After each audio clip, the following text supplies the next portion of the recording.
Jace Thomas, here we are. It's another weekend. I got Janelle, I got Tony. We got three movies to talk about. Unfortunately, Janelle and I did not get to see Sacramento. Sacramento looks very familiar to me for some reason. Tony, tell us about Sacramento. It's a coming of age story about adulthood, fatherhood, becoming a new parent, and friendship. So the events of the film feel very overdramatic, but they do tackle some real subject matter that doesn't usually get exposed on screen, such as losing touch with a friend, the anxiety and the stress of becoming a parent for the first time, and depression that comes with your early adulthood as well. Michael Cera and Michael Angarano form a really natural chemistry, a bond here that carries most of the film.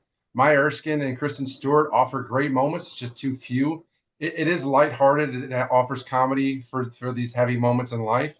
It's the pacing is a little bit here and there, so it's something that's going to be people are going to have to search this one out. I don't think it's going to hit the masses, but for those that are really stressed out and terrified about becoming a parent for the first time, it tackles some issues. I think that will both relieve you, also make you a little more nervous. But at the end of the day, it's entertaining, lighthearted, but it does tackle some very heavy subjects.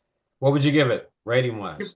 Give it 3 out of 5. Like I said, the pacing's a little bit slow, but it does feel very real aside from some of the crazy over extreme moments, if you will. But at the end of the day, it tackles some real subject matter that isn't seen very often. Talking about something that's not seen very often is actually me falling asleep at a screening. Let's talk about the next movie, which is Drop. We all got a chance to see this. Tell us a little bit about it first, Tony, and then Janelle. Let's hear what you have to say. So talk about a bad first date. A woman that has an interesting past, we'll put it that way. It goes out for the first time in a very long time, leaving her son at home, and let's just say she picked the wrong date. Janelle, let's talk about the date.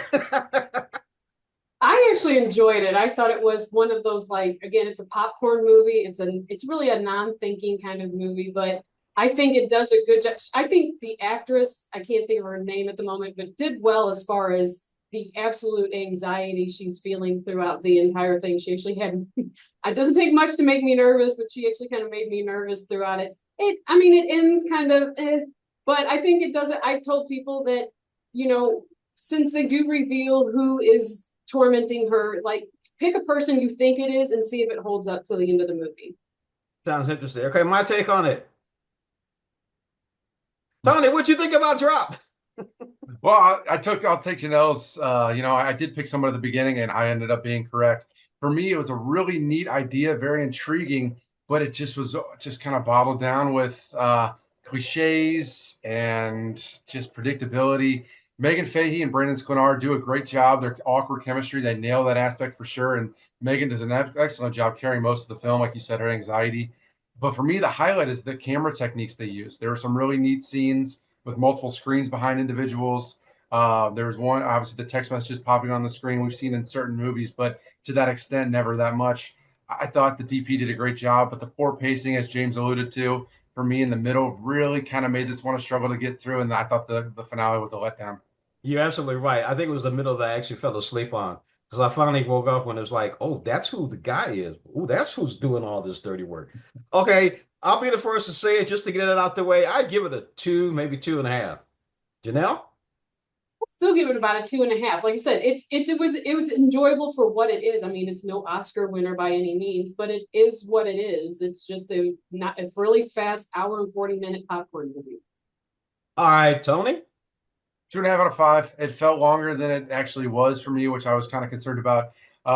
The acting, decent for sure. I just think it could have been better execution, would have been a better film. 2.5 out of 5. Okay, I guess the two glasses of wine helped me sleep a little bit too. Now let's talk about a movie that kept me awake, kept me involved, and kind of I probably walked out there with a little PTSD. Tony, tell us about Warfare. Visceral, exhilarating, intense. It's an all-out assault on the senses. It's essentially a true life recreation of a mission that the co-director lived. And when I tell you, you don't, read anything going into this, but see it in the loudest screen possible. This is an experience. It's not a film. It's an experience. Janelle? Highly agree. Don't go in there thinking this is going to be a lot of snappy dialogue. It's not a dialogue, plot-driven kind of movie. It's very dry dialogue.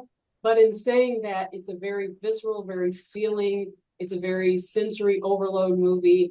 it is about the most realistic war movie that I've ever seen as far as sound, dialogue, the experience, and the sound stays with you well after you leave the movie.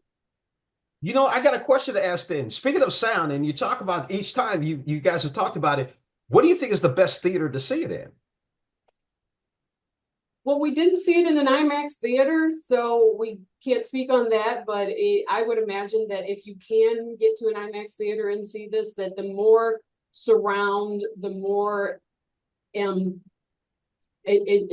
just a complete experience. I think that it would be better. Because I think we all jumped at the very first one, didn't we? The entire theater jumped at a certain moment. Yes, we all did jump at it. I thought it was very realistic. It kind of reminded me of the opening scene of Finding Private Ryan, Saving Private Ryan. And it was like the whole movie was just that, saving those guys, the sound, the explosions, the gunfire. It was like you were actually entrenched with them where they were. So that's why I said I think I walked out there with a little PTSD. However, I'm going to be the first to give it a rating. I'm going to give it about a 4 out of 5. Janelle? I would give it a 4.5, 5 out of 5. I mean, it is pretty excellent. I mean, now again, this is early in the year, and you kind of you don't have much to base it off of early on in the year. But I mean, as of right now, it's a movie that I think will stick with me until the end of the year. Tony? Easy 5 out of 5. Like we said, it's going to stick with me for sure. I haven't stopped thinking about it in the month since we've seen it, honestly. Very excited to see it again. I don't know if it's going to hit the same at home, so that we'll have to see that down the road. But we even talk about the cast. I mean, it's a who's who of all the up-and-coming stars in the world. Will Poulter, Joseph Quinn, Charles Melton, DeFaro, Wunatai, Cosmo Jarvis. But one thing we touched on a little bit, this is your front runner until I'm proven otherwise for Best Sound Design Oscar next year. And there's no reason it doesn't win as of this moment. Those our ratings is just like the stock market this week. Up, down, and up. Everybody, thank you so much for watching. Have a great weekend. Go to the movies. If you're going to see Warfare, please go to a theater that's got great sound. Definitely. Thank you again. Have a great weekend.